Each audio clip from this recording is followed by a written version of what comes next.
Hi friends, in today's vlog I will be letting Snakes and TBR Stacks pick my reads. If you don't know, Snakes and TBR Stacks is my Snakes and Ladders inspired TBR game. It's pretty easy to follow. In this video I will be rolling as I go. I'm going to do 3 rolls, and then also if I hit any snakes I will be adding on extra rolls as well, because that's how the TBR game is played. And we will figure out what 3 books I am reading based on the board. I don't think I need any other explanation other than that. If you want to watch my TBR game, there's a playlist on my channel. But if you just want to watch this video, you can definitely do that. So without any further ado, let's get right on into roll number 1. To keep this extra chaotic, there are 6 rows up here, and I'm going to roll 1 dice to figure out what row we start on, and then I'm going to roll 1 dice to figure out what row we go across. So I'm just going to roll them at the same time, and this one will be top 3. 1, 2, 3. Okay, so we're starting on Wild and 2. 1, 2. We're starting on Elemental right there. Okay, and then let's do our first roll for a book. 11. 1, 2, 3, 4, 5, 6, 7, 8, 9, 10, 11. A new book, which means new to my TBR in some sort of format. The thing is, I literally just bought a brand new book. I actually ended up buying Song of the Marked, the ebook, because it wasn't on KU, and I had really wanted to read this. This is perfect, and I actually am going to read this, and I'm really excited that that worked so perfectly. Okay, so I am 2 chapters into the Song of the Marked, and guys, I'm ready to be obsessed with this one. I just picked this up out of a whim because I had seen Tori talk about it from Tori Between the Pages, Rachel talk about it from Raven-Haired Reader, as well as Kaylee from Kaylee's Books. Also, this author is going to a Polycon. It really worked for me to just pick it up, and I'm so happy I did. I already really like the writing style, but also just like the cliffhangers. Like, this book starts with a bang. Each chapter has me wanting to continue, wanting to read more. I think I'm ready for this to be my entire personality. Like, I'm ready to be obsessed. This story, from what I know, follows Cassia, who is a paid like thief and mercenary. She only cares about one thing and one thing only: completing her job and getting the money to pay for her mentor's medicine that he needs. When the king comes, he gives her a deal that she cannot say no to, and then I don't know where the fantasy romance comes into play or anything like that, but I'm really excited for it. I'm gonna get back into reading. I'm also watching my sister's dog for the day. You might get some cute Porpy shots. Porter! Hi! Hello! Hello! I've made it to chapter 11, which is 35% in. I'm gonna try and keep this update short. I'm definitely getting sick. My throat really hurts, and it's not fun to talk. But I am really enjoying the story. I find the writing style very easy to read, very bingeable. It reminds me of Fourth Wing in the style that it's just so consumable, and I just want to keep reading. I like our main character. She's feisty, she is strong and independent, and I also am really liking the world building. There is a lot of in-depth world building happening within this story, with the magic system, the politics of like the ruling family against this like sickness that is spreading. So far, I think that this could be a new fantasy romance series that I really love and enjoy. I'm really excited about this one. I think we've met the love interest as well, but I'm not sure because there's 2 people right now that I think it could be, and I like both of them. So I am excited for either one we get. My Illumicrate Evernight box came, so I'm going to open that. I've seen spoilers of what this is, and I'm really excited because it's really creepy looking. So I'm going to open it for all of you. You definitely can skip ahead if you are not interested in seeing what this looks like.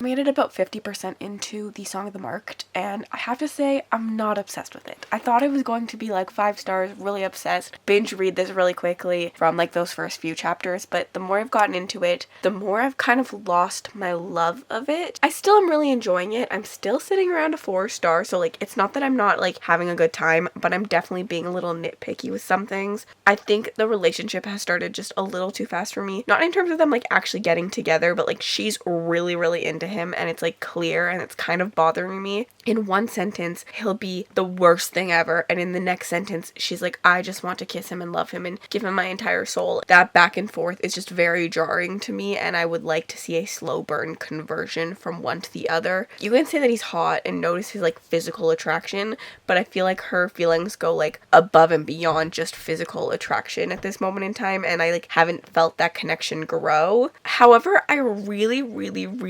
enjoy the world building in this. I think it's really cool. The author has done a really good job. We're getting a lot of plot, which I personally enjoy. I love plot in my fantasy romance. That just adds to like the tension of the characters and stuff. Another nitpick I'm having is just this like blind trust that all the characters seem to have. She trusts the king, and like, yes, there is this like underlying thing of like, is it actually trust? But they're letting them do trustful things. We're not balancing the line of like trust and not trust well enough for me. She has no guards on her. They're saying like she's not a prisoner, but she is a prisoner. I just don't believe that you wouldn't have anybody watching you, and I've been like looking for signs of her feeling like someone is watching her or something like that to like give me that element. Like maybe she doesn't have like guards, but like someone's watching her elsewhere. And I'm like, why do we just like blindly trust everybody? Like the king trusts her to do his bidding very effortlessly. She trusts the king. She's trusting this like other guy. There's like a moment in the forest where she just like leaves, and I'm like, wait, but you trust her to come back? I wouldn't. Why are we just letting her like leave and come back? Little things like that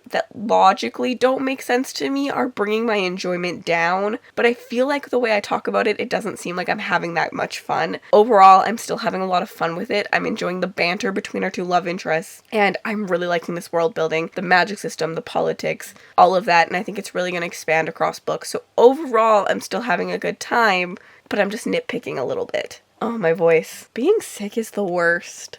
Okay, I finished this one. I am giving it a low 3-star, but I do want to continue. I am excited to see where the story goes, but I just never fully connected to this story. I think it was really well written. I think that there was incredible banter, but for some reason, I just felt like I was reading a story, which sounds really weird, but like I feel like there's a difference. Sometimes I'm like in the story, like I'm a part of it. I'm not like I'm witnessing it. I'm not just reading it. And in this one, I felt like an outsider looking in and just like reading the things happening for some reason. And I do think that this author has really good writing. I enjoyed so much of what she was doing. I loved the plot. There's such, I think, an epic scale plot about to happen. I loved the reveal at the end. I am deciding to continue at least a second book to see if I like that book better and I can engage a little bit more, because sometimes I do struggle listening to fantasy romance, and I did do the audio for this and I didn't physically read it in the end, and I just like know that I can struggle with that. So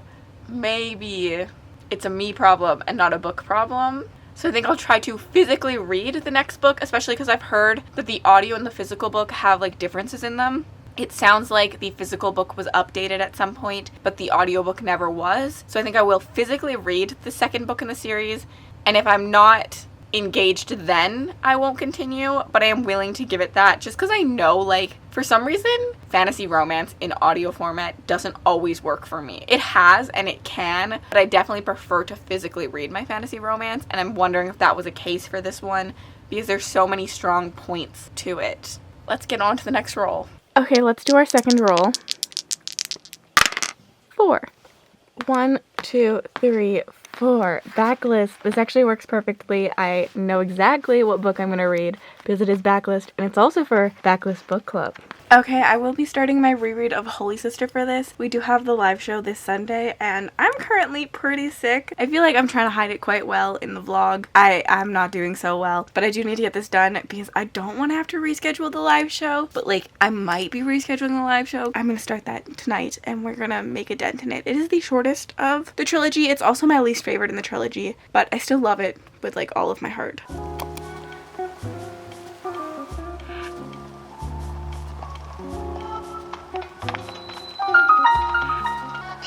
Falling ill after coming into contact with the gloom drifting through these caverns. Though here it seems almost misty and not concentrated enough to harm us.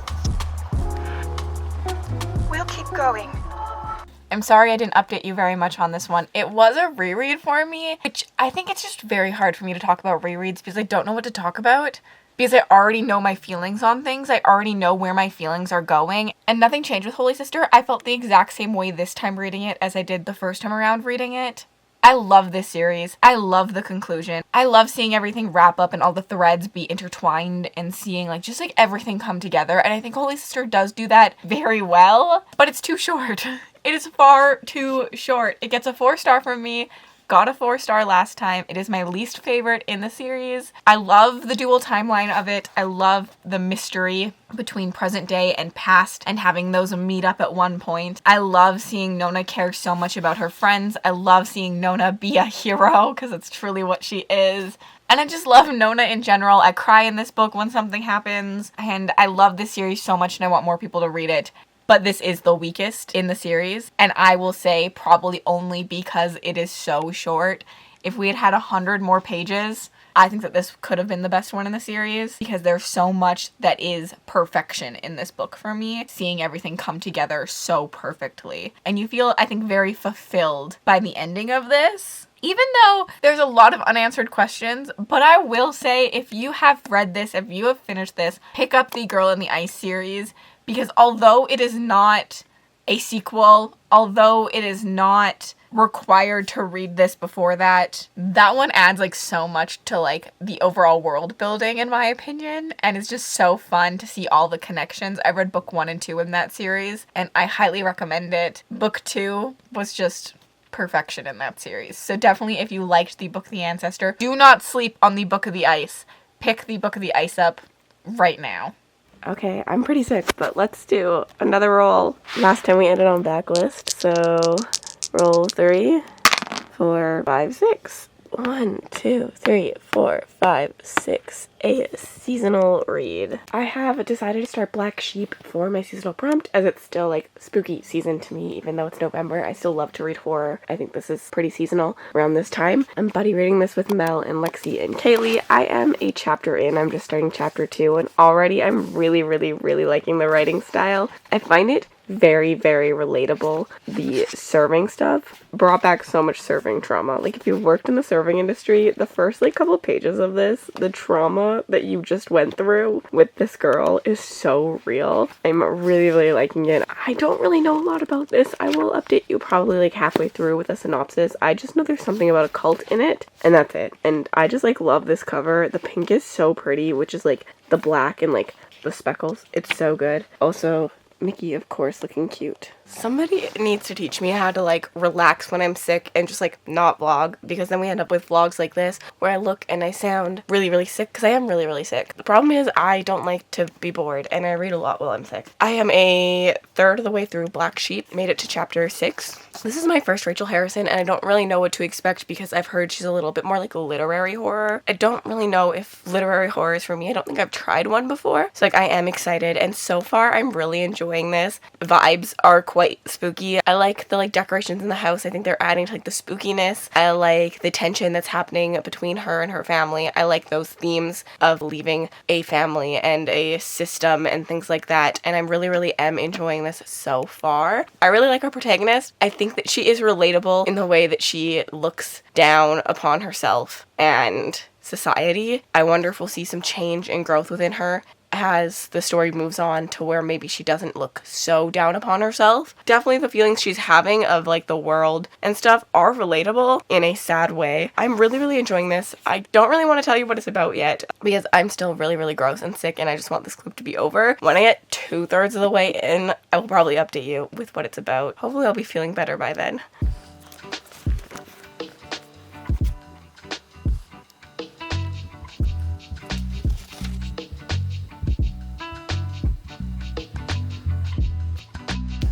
Did what I think just happened actually just happen?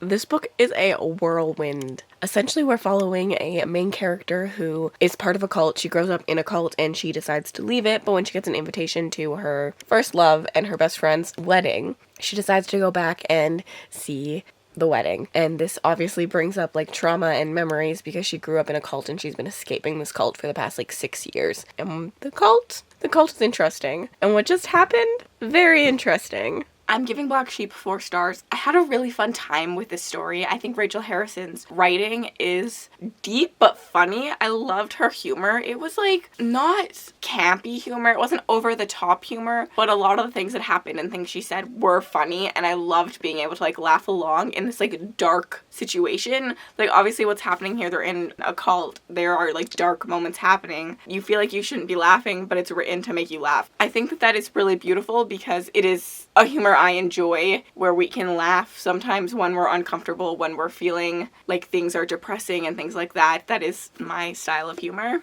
I think that this was really well written. It had beautiful messages. It was entertaining. Like, I had so much fun. I could not put this book down. I had a buddy read with Mel, Kaylee, and Lexi, and we were supposed to read it Monday, Tuesday, Wednesday, and I read it all on like Saturday and Sunday. I started it early and I just couldn't put it down. I was like, I'm just gonna start early and then I'll wait till Monday to I'll read a couple chapters.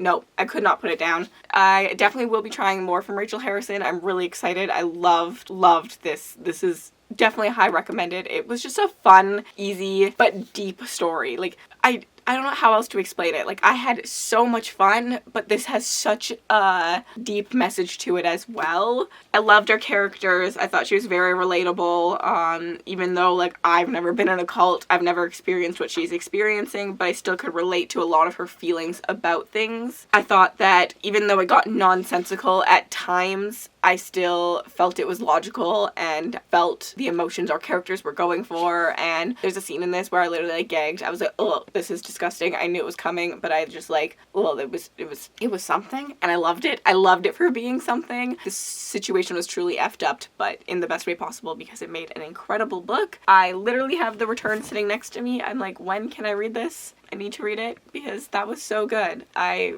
really liked this. Can't wait to try more. Thanks for hanging out with me in the reading vlog. I can't believe the board was so nice to me and I didn't get any snakes. I actually kind of wanted one. I read, I feel like a variety of things, a fantasy romance, a horror, and a fantasy. It's not often that I have vlogs where I feel like every read is successful, and I do think that I accomplished that in this one. So maybe I need to do this more often and let Snakes and TBR Stacks pick what I'm reading for a week. If you made it all the way to the end of this video and you'd like to leave me an emoji just to say we're here, leave me a sheep emoji. I can't resist black sheep. And then if you want to connect with me on other platforms, my Bookstagram, my Twitter, and my Goodreads are all linked down in the description bar below, as well as my Patreon if you ever want to join that community. Have yourselves an absolutely remarkable day.